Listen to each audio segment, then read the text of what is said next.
Dar un high five al que está a tu lado, dile qué bueno que estás aquí. Ahora mírate a la persona que está detrás de ti, dile, I'm so glad you're here.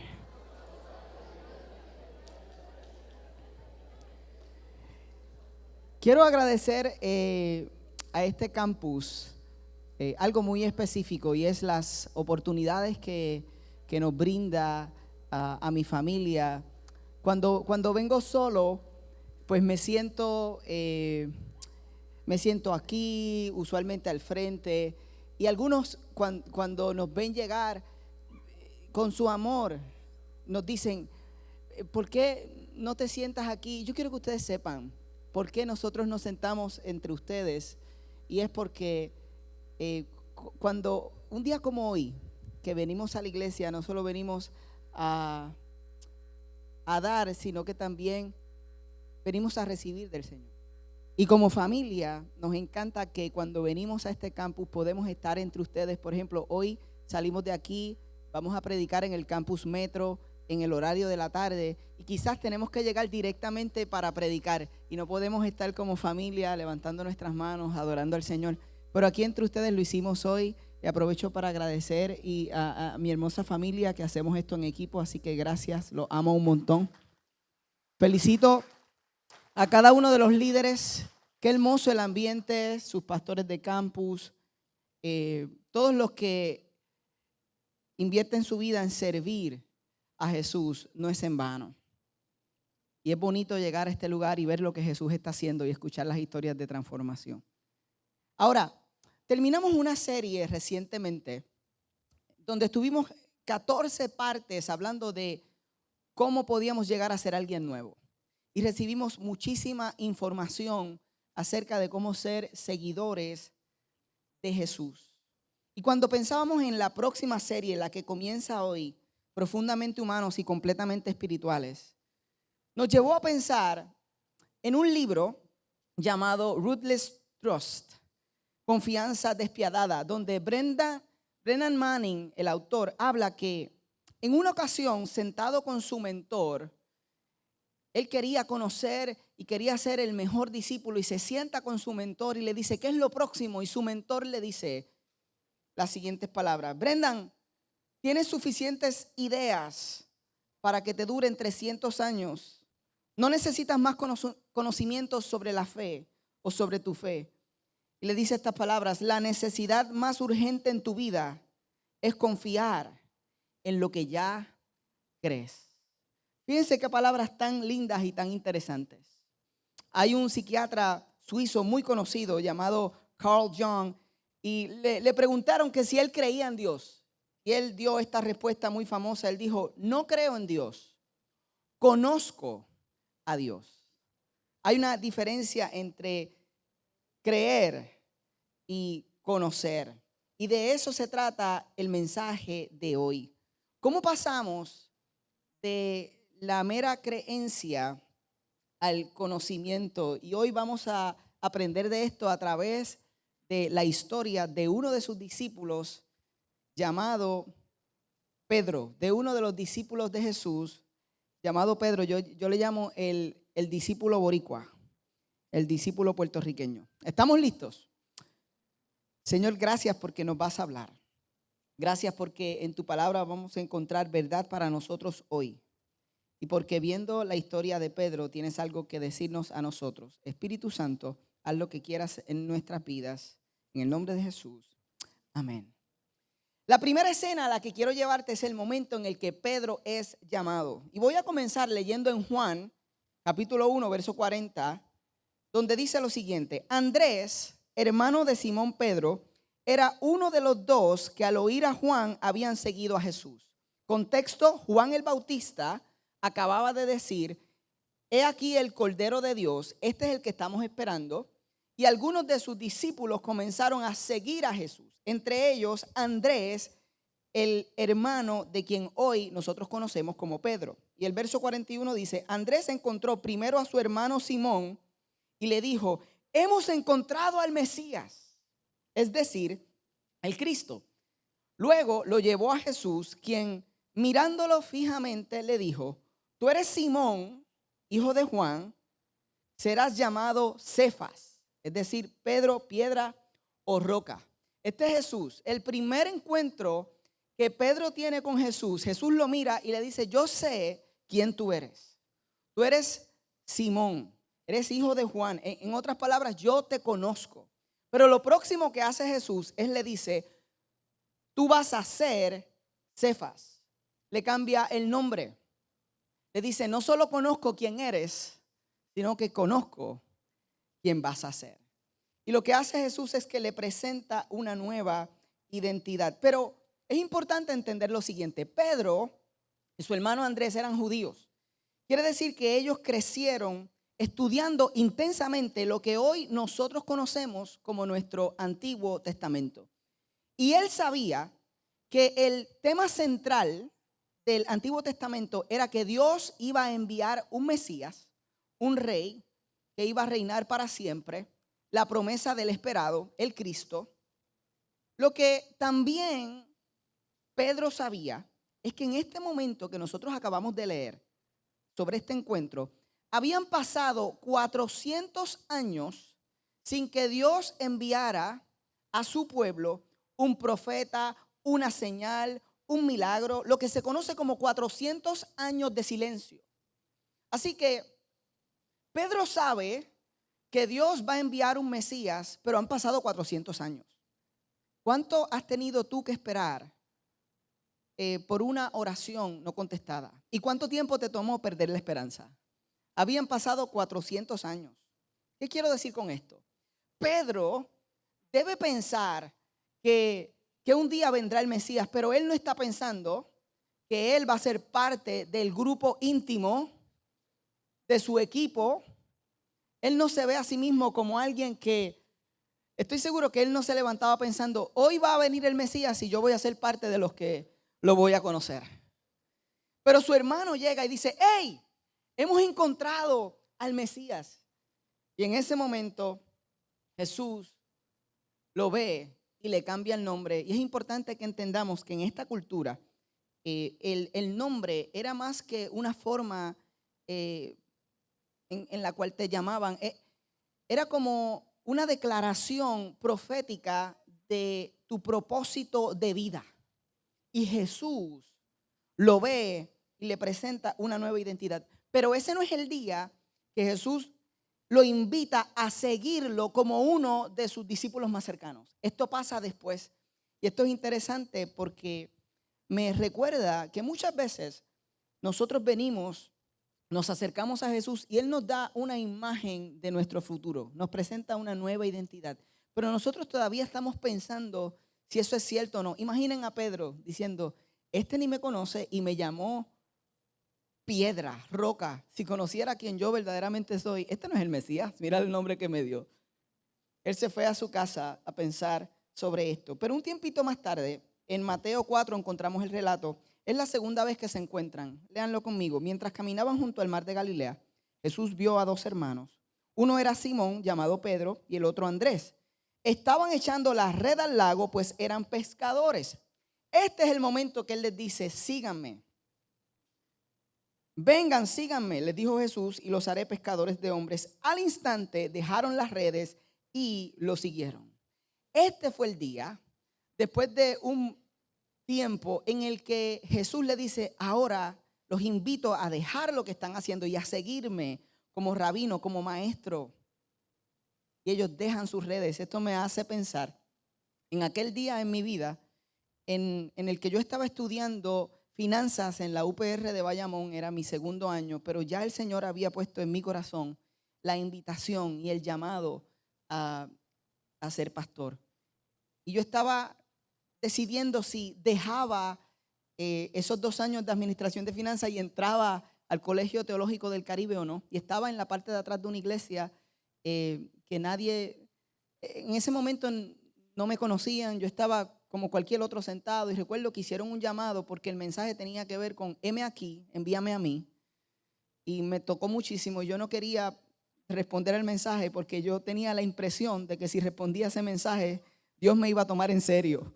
Así que respondí y recuerdo como si fuera hoy la persona que estaba orando al final, se llamaba Aquiles fue mayor, él ya no está con nosotros, él está en la presencia del Señor, estaba en silla de ruedas. Yo estoy diciendo en mi mente sin decirle a nadie, jamás lo había mencionado, Señor, si me vas a llamar, que sea especial. Y yo lo decía así, y lo que quería decir es que yo había visto diferentes tipos de ministerios. Mi papá había tenido un ministerio muy hermoso, había sido muy fiel, pero yo sabía cuáles eran como mis inquietudes, mis capacidades, y yo decía, yo no quiero, Señor, si me llamas no puede ser igual, o sea, dame algo especial. En mi mente, yo estoy diciendo especial, y estoy ahí parado.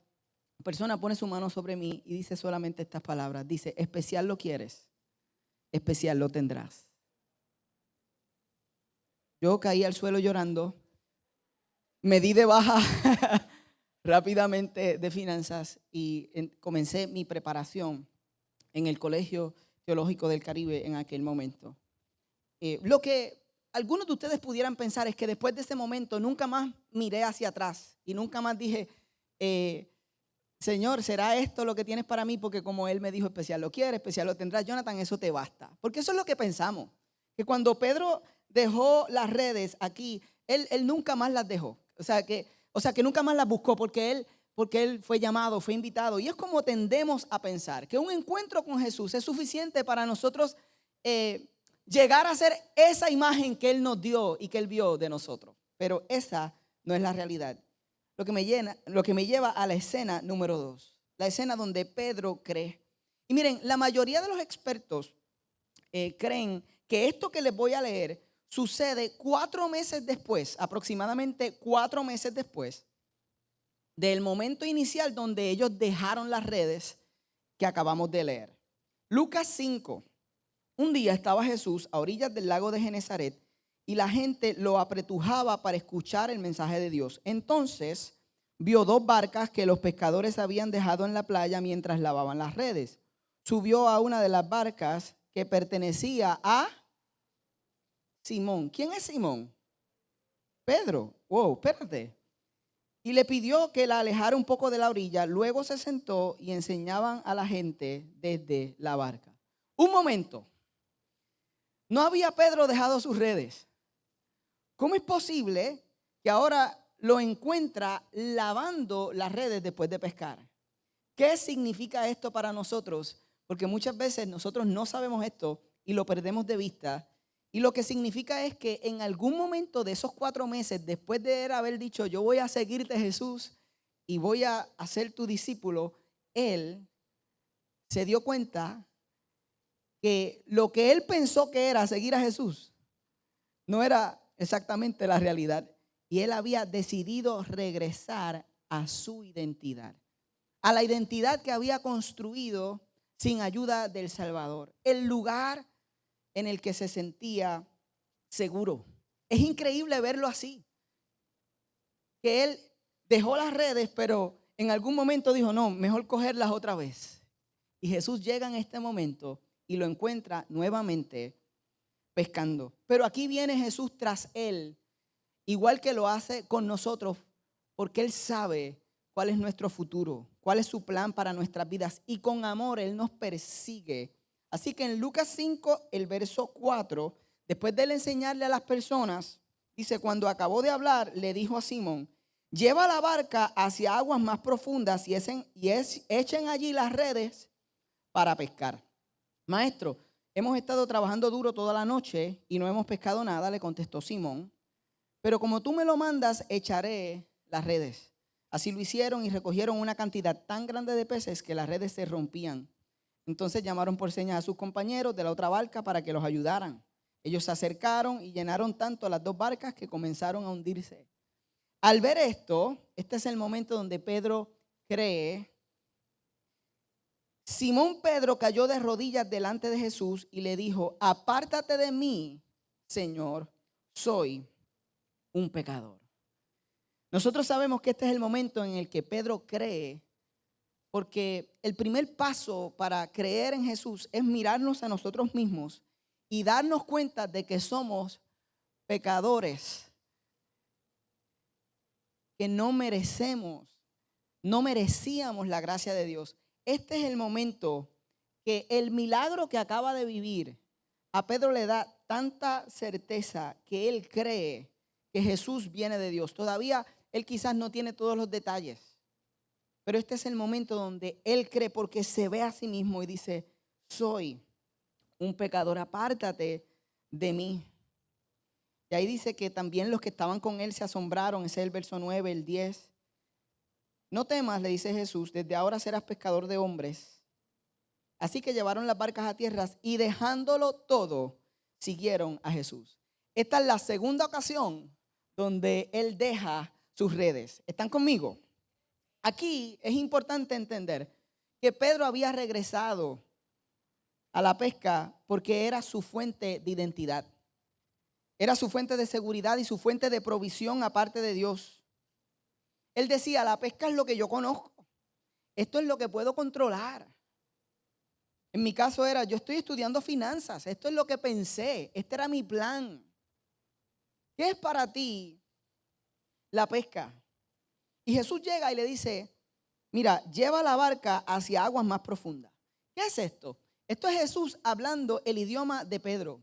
A mí me encanta Jesús porque Jesús habla nuestro idioma. Él sabe cómo hablarte. Y le dice, mira, lleva la barca hacia aguas más profundas. En otras palabras, te voy a demostrar que puedes confiar en mí. Porque aquí estás en tu zona segura, en lo que tú controlas y no has podido lograr nada.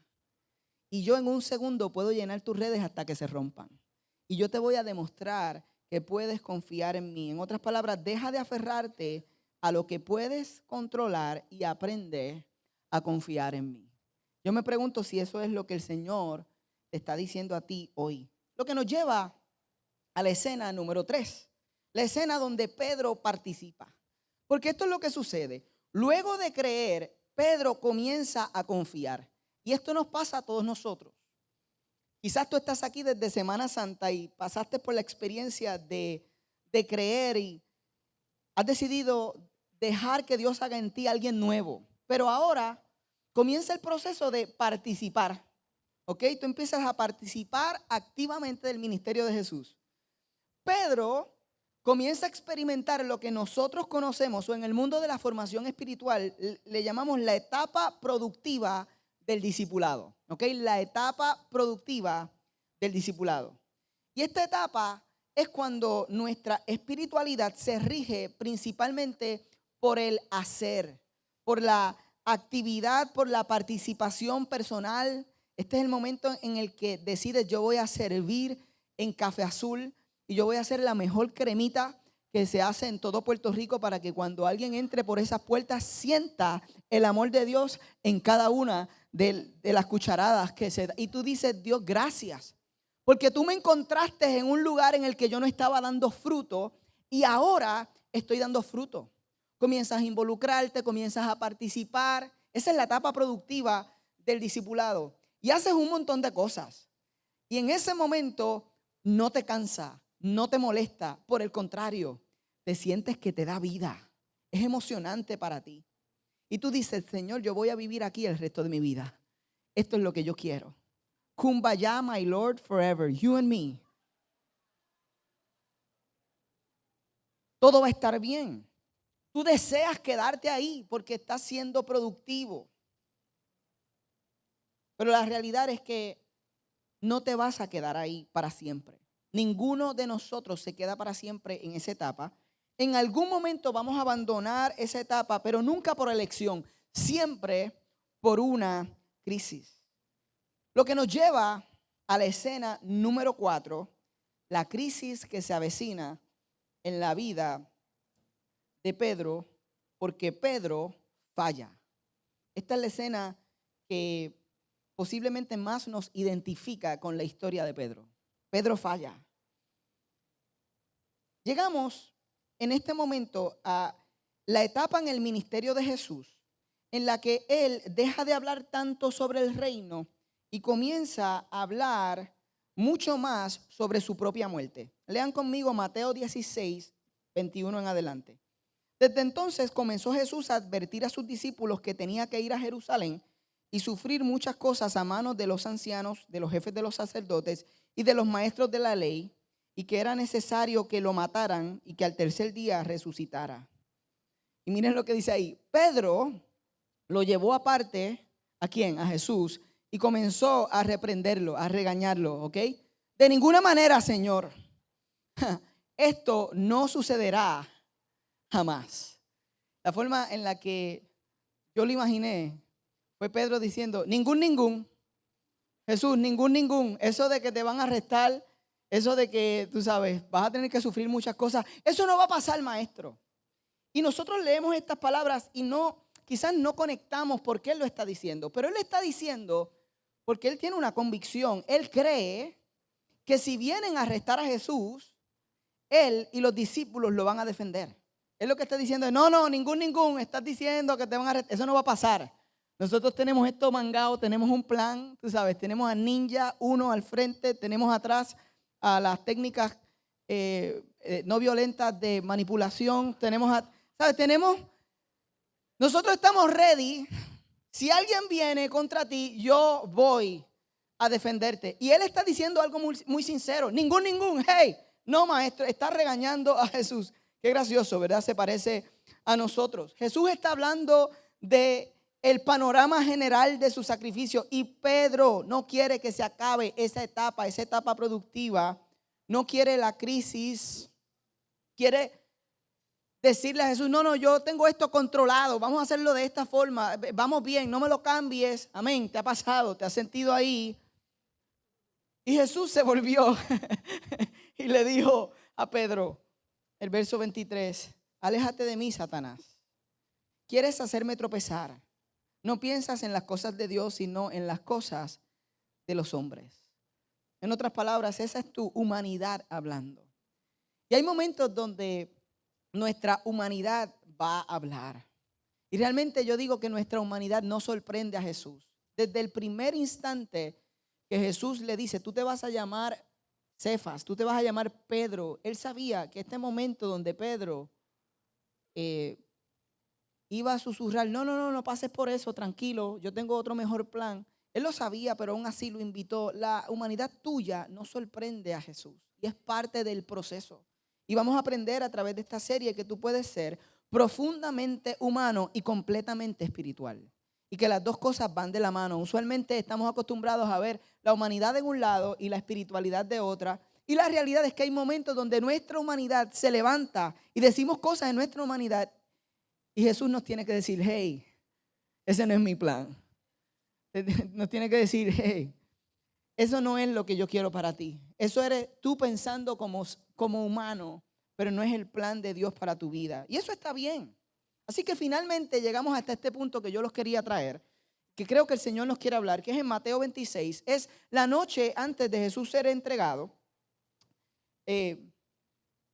O los momentos antes de ser entregado, donde Pedro va a decir unas palabras bien clásicas de él. Mateo 26, Jesús había anunciado lo que iba a suceder una vez más con su vida. Y Pedro levanta su voz en el verso 33 y dice, aunque todos te abandonen, declaró Pedro, yo jamás lo haré. Te aseguro, le dice Jesús, I assure you, que esta misma noche, antes de que cante el gallo, me negarás 3 veces. Esta conversación se dio en una cena. Ponte en ese lugar. Estás cenando con el maestro. Él dice, esto es lo que va a suceder. Me van a entregar, ustedes me van a dejar. Pedro levanta la mano ahí en la mesa, da contra la mesa, tiemblan los platos. Él dice, yo te aseguro a ti, que aunque todo el mundo se vaya, yo no me voy a ir. ¿Ustedes creen que Pedro está inventando eso? Él no está inventando eso. Para tú decir eso, dar en la mesa, yo pienso que dio en la mesa, porque es Pedro. Él lo siente, él lo cree, él tiene una convicción. Él dice, yo no te voy. Y Jesús le dice, yo te aseguro algo. Porque yo que cuando te vi por primera vez te dije que te conocía y que también conozco lo que vas a hacer. Yo te voy a asegurar algo. El gallo, a mí me encanta escuchar a mi esposa reírse en todas las predicaciones. Por eso yo me la llevo siempre que puedo. Porque es la mejor que se ríe. Y siempre te amo por eso. I love you so much. Gracias. Y hoy te has llevado como 3 aplausos, así que debes estar orgullosa de ser. Miren, Jesús le dice, yo te aseguro que esta misma noche, o sea, tú estás diciendo esto ahora. ¿Cuán difícil debe haber aterrizado esto en el corazón de Pedro? Como que, ¿cómo tú me vas a decir que esta misma noche? Y él dice, Jesús, tú estás tan mal, que dice las próximas palabras, verso 35, dice, aunque tenga que morir contigo, jamás. Yo me imagino que le dijo, jamás, jamás. Sí, jamás. Y los demás discípulos cogieron aire con él y dijeron lo mismo. ¿Y qué sucede?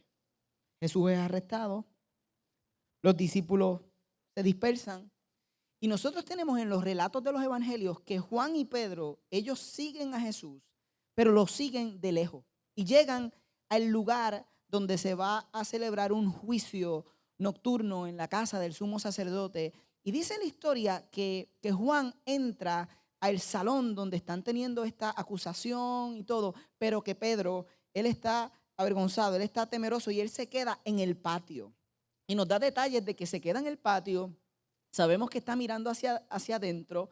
De alguna forma no quiere ser identificado, pero está ahí. Y sabemos que él está con sus manos calentándose sobre unas brasas. Lo que nos quiere dejar y nos deja saber que esa noche era una noche fría. Interesante, quizás no lo habías pensado y pensé, wow, qué chévere. Ok, él está ahí. Y lo próximo que sucede es que se le acerca un adolescente y le dice, oye, tú no eres uno de los que estaba con este hombre que están acusando. Y él dice, no, yo no, te equivocaste. Wrong address, es otra persona. Viene una segunda persona y le dice, oye, pero tú no estabas con él. Y él dice, no, yo, estás bien equivocado, yo estoy aquí, tú sabes que tengo frío y estoy mirando lo que está pasando, pero no, yo no tengo que ver nada con eso. Y viene una tercera persona que estaba en el momento en el que arrestaron a Jesús y que vio a Pedro coger y picarle la oreja, o sea, cortarle la oreja a alguien y dice, oye, tú no eres el que le cortó la oreja. Y tenemos la respuesta de Pedro en Lucas 22:60. Hombre, no sé de qué estás hablando. Esta es la tercera vez que Pedro niega a Jesús. Y en el mismo momento en que dijo eso, ¿qué pasó? Cantó el gallo. Y el Señor se volvió, ok, quiere decir que si se volvió de alguna forma, está dándole la espalda o de lado. Pero Jesús se vira y miró directamente a Pedro. Hay una mirada desde adentro del salón hasta donde se encuentra Pedro. Entonces Pedro se acordó de lo que el Señor le había dicho, hoy mismo antes de que el gallo cante me negarás 3 veces. Y saliendo de allí lloró amargamente. Este es el momento en que la vida de Pedro se derrumba. El que hace un par de horas había dicho, yo aunque tenga que morir contigo, ahora se da cuenta de que no pudo vivir lo que dijo. Y se siente como un fracaso. Se siente como un impostor. Y todos nosotros sabemos este sentimiento, porque todos nosotros hemos dicho, Jesús, voy a hacer algo, voy a vivir de cierta forma. Y hemos tenido que mirarnos y darnos cuenta que lo que dijimos no lo pudimos vivir. ¿Te ha pasado alguna vez? Tú sabes el sentimiento de encontrarte y mirarte. O cuando tú le has dicho a tu esposa o a tus hijos, como me ha pasado a mí, en múltiples ocasiones, hey, eso que hice no me gustó. Eso no estuvo bien, perdónenme. Yo voy a ser diferente. Y de momento 3 meses más tarde o 4 meses más tarde te resbalas en la misma cáscara de guineo. Y tienes que mirar a tu esposa y decirle, perdóname, otra vez. Y tú te sientes como que algo está mal.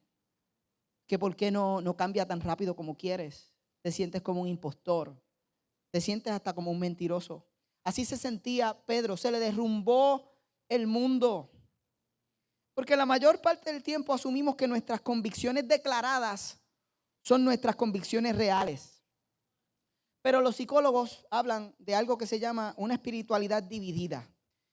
voy a decirles, una espiritualidad dividida entre lo que decimos que creemos y lo que realmente creemos. Y ellos tienen un nombre para esto y se llama espiritualidad declarada versus espiritualidad vivida.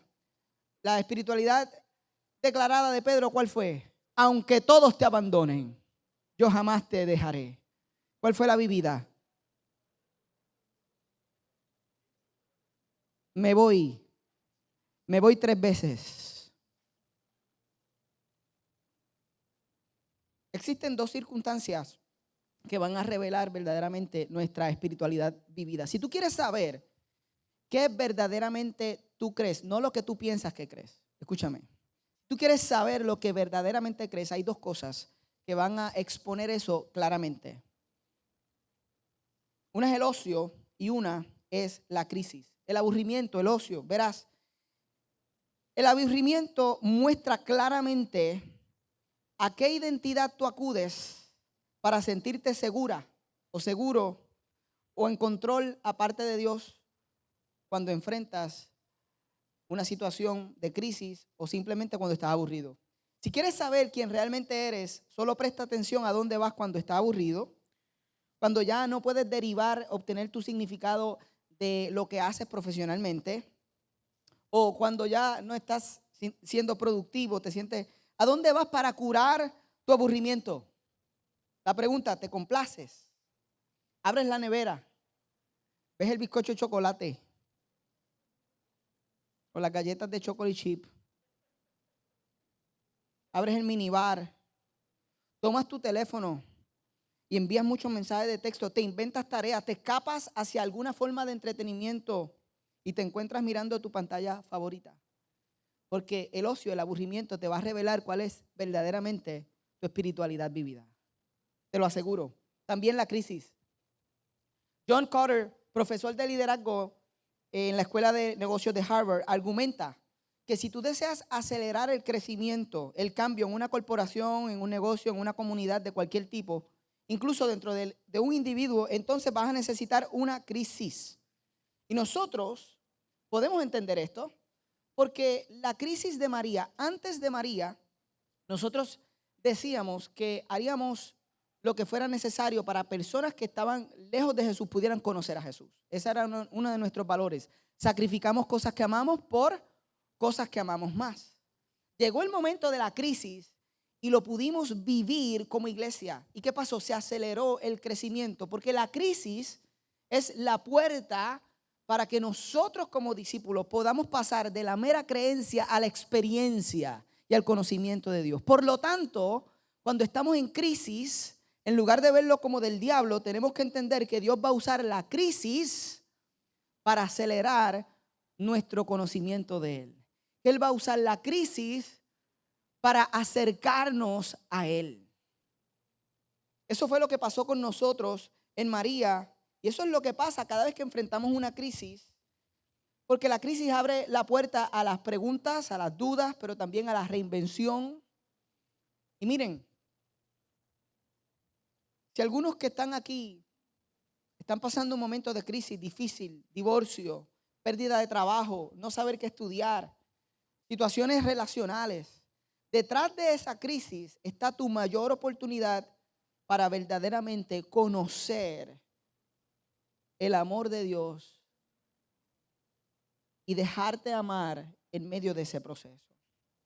Ahora, regresando a la historia de Pedro, cuando él escucha el gallo, ve la mirada de Jesús, en ese momento entra en crisis.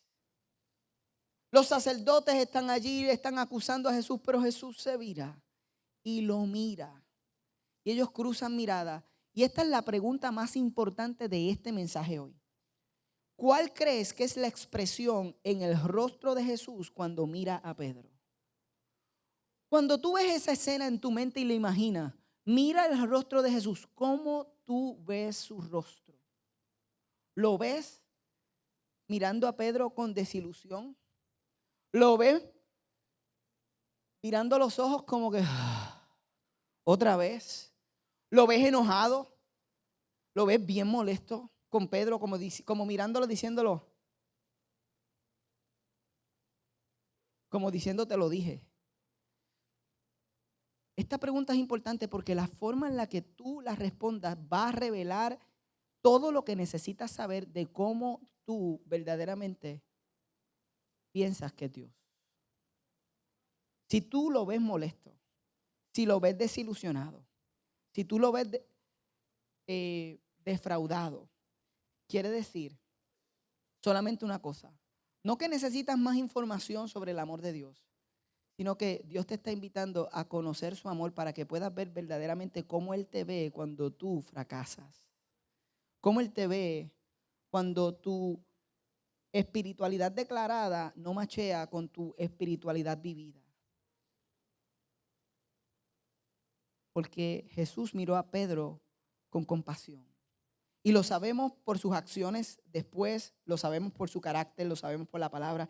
Él miró a Pedro no con desilusión, pero se nos hace tan difícil ir a esta escena y mirarla a través de los ojos del amor de Dios, porque miramos esta escena a través de nuestra experiencia vivida y de cómo nos miraron a nosotros y cómo nos miró nuestro papá y cómo nos miró nuestra mamá y cómo nos miró nuestros líderes. Y esto es lo que yo le decía a Cristina y a mis hijos esta semana.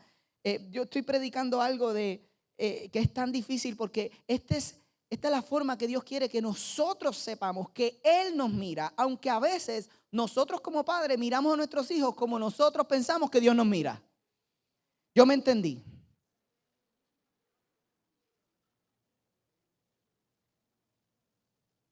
Se nos hace tan difícil. Pero más que lo que tú cantas, más que lo que tú dices que crees, verdaderamente, si tú vas a esta escena y tú miras el rostro de Jesús, eso te va a decir más de lo que tú verdaderamente crees que cualquier otra cosa. Así que, continuando adelante, recuerdo como empezamos que la necesidad más urgente de tu vida y de mi vida no es más información, es confiar en lo que ya crees. Y algunos dirán, Jonathan, se está acabando este mensaje. Enséñame cómo yo paso de creer a conocer. ¿Cómo lo pongo en práctica? ¿Cómo dejo que Dios haga eso en mi vida? Bueno, si tú me preguntas, John, ¿cómo sabes que tu esposa te ama?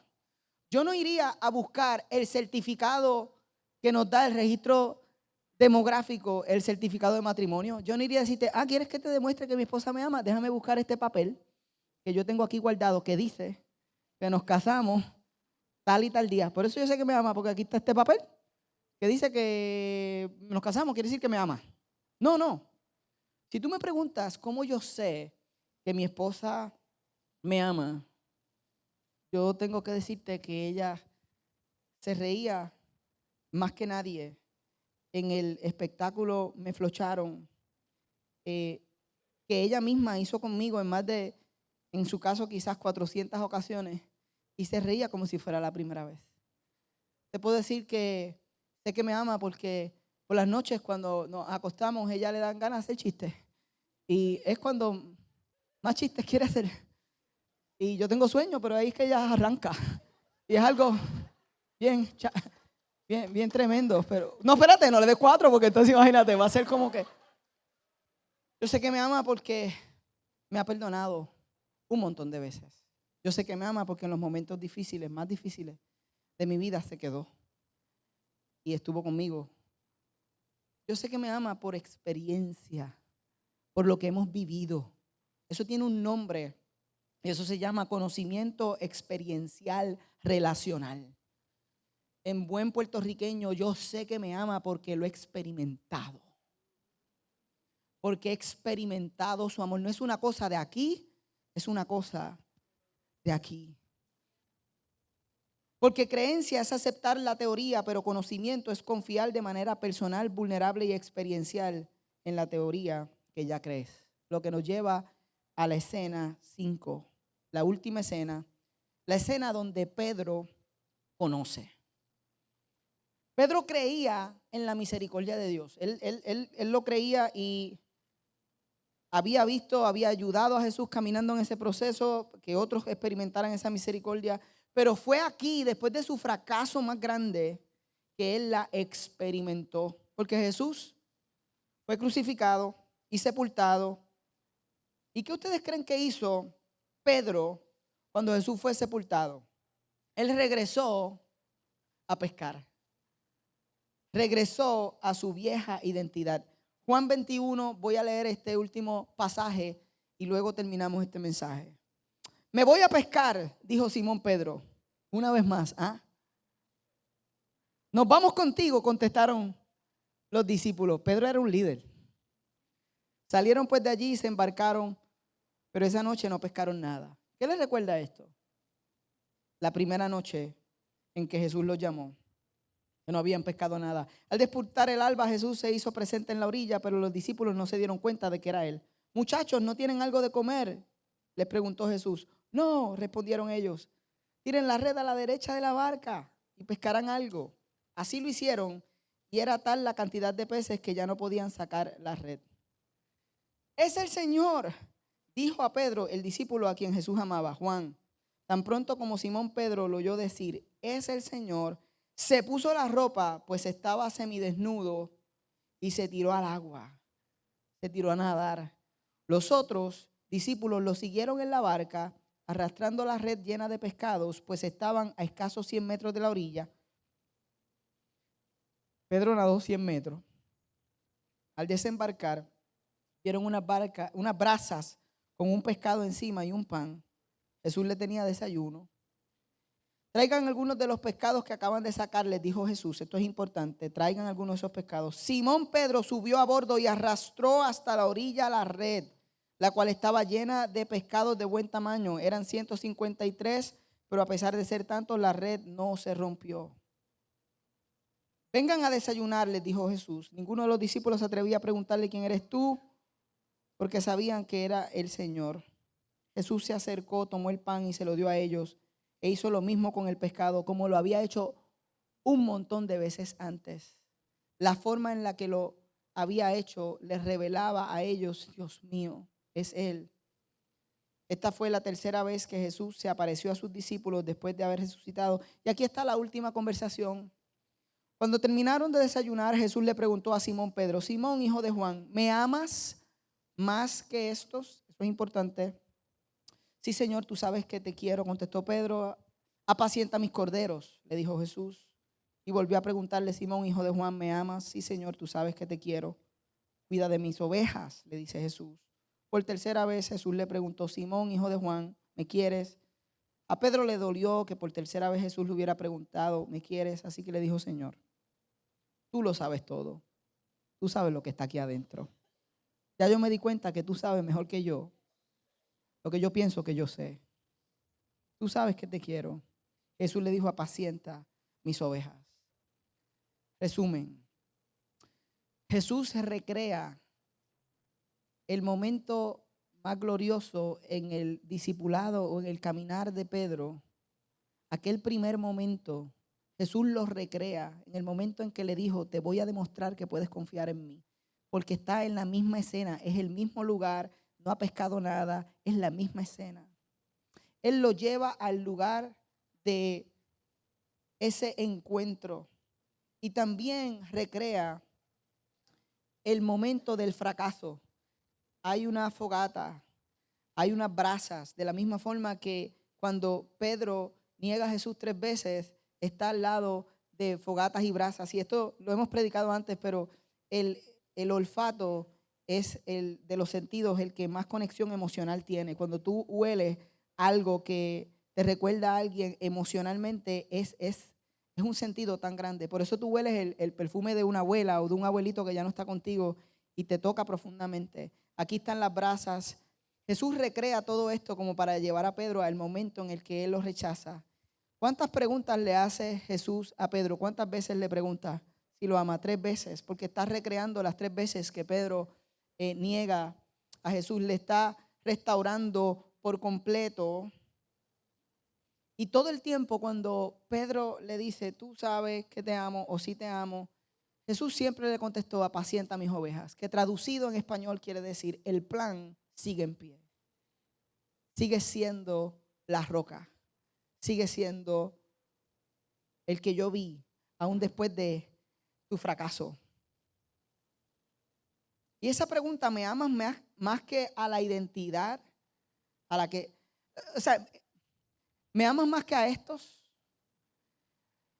¿Quién ustedes creen que Jesús se refirió cuando él le dijo, tú me amas más que a esto? ¿Ustedes creen? Yo cuando lo leí hace años por primera vez pensaba que era, me amas más que Juan, Pedro, o sea, que no, Pedro no, Pedro eres tú. Me amas más que Juan, que Andrés, ¿sabes? Me amas más que estos, los discípulos, porque ¿quiénes están ahí? Los discípulos.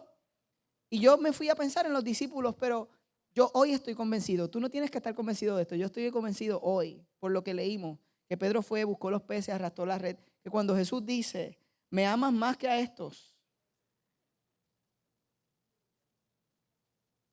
está diciendo, me amas más que a tu vieja identidad.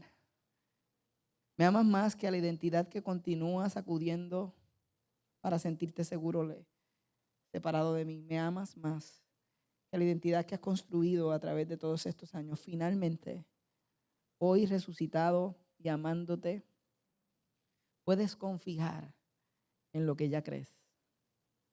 Puedes pasar a confiar finalmente en lo que ya crees. Me encantaría invitar al worship porque vamos a terminar cantando esa canción. No yo, sino Cristo. Pero en lo que ellos pasan, quiero hacer 2 remarks adicionales. No es suficiente creer que Dios nos ama. Es dejar que Dios nos ame exactamente como somos.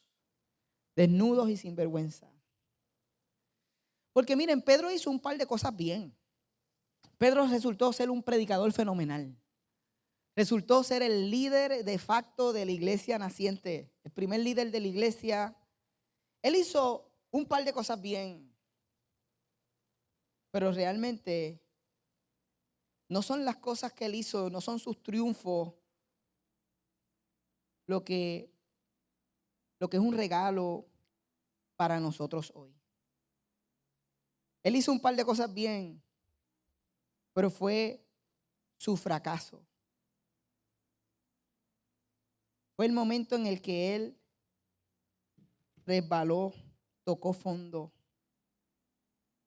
lo que nos dio la revelación más clara del corazón de Dios. Esa es la contribución que hizo Pedro. La contribución más grande es que cuando él se miró al mismo y se vio que había fallado y que estaba semidesnudo, cuando vio que Jesús se había acercado, él saltó del barco y nadó hacia él, no se escondió. Eso es lo más que nos conecta a Pedro. Yo me pregunto si hoy esta es tu oportunidad, porque cuando Pedro madura, escribe en 1 de Pedro 4:8, sobre todo, ámense los unos a los otros profundamente, porque el amor cubre multitud de pecados. ¿Por qué ustedes creen que Pedro escribe eso en su madurez? Porque lo vivió un montón de veces. Porque el amor cubre multitud de pecados. Y cuando pensaba en terminar este mensaje,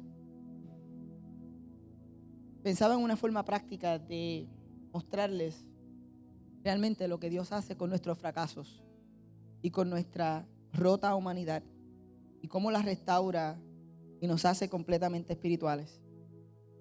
Y hay una técnica de arte japonés llamada kintsugi. Diga conmigo kintsugi. No se asuste, no está hablando lengua hoy.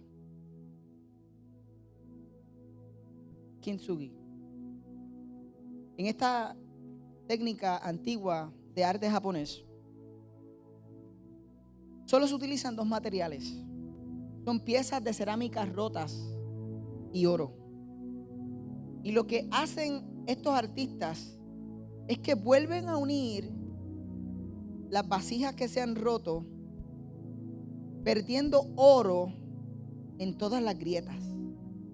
Estos artistas toman lo que otras personas descartarían como basura y vierten oro en esas grietas y forman una hermosa imagen que no estoy seguro Y los muchachos la tienen ahí en pantalla. Pero si no la tienen, usted sale de aquí y busca Kintsugi. Él es quien recoge nuestros pedazos rotos. El desastre que hemos hecho con las identidades que nosotros creamos, Él lo pone hermoso y derrama oro en cada grieta. Pero una cosa es creer esto y otra cosa es experimentarlo. Porque cuando tú lo crees es poético, pero cuando lo experimentas es transformación. Y hoy yo quiero recordarte que tu necesidad más urgente no es información, es confiar en lo que ya has creído. Y si llegaste a este lugar en medio de una vida rota o de un momento de necesidad, lo que puedes hacer es confiar en que Jesús es quien Él dice que es y que Él hace lo que Él promete que va a hacer. Él conoce tu nombre, pero conoce tu futuro. Y te trajo aquí para que tú escucharas este mensaje. ¿Qué vas a hacer? ¿Qué tal si nos ponemos de pie?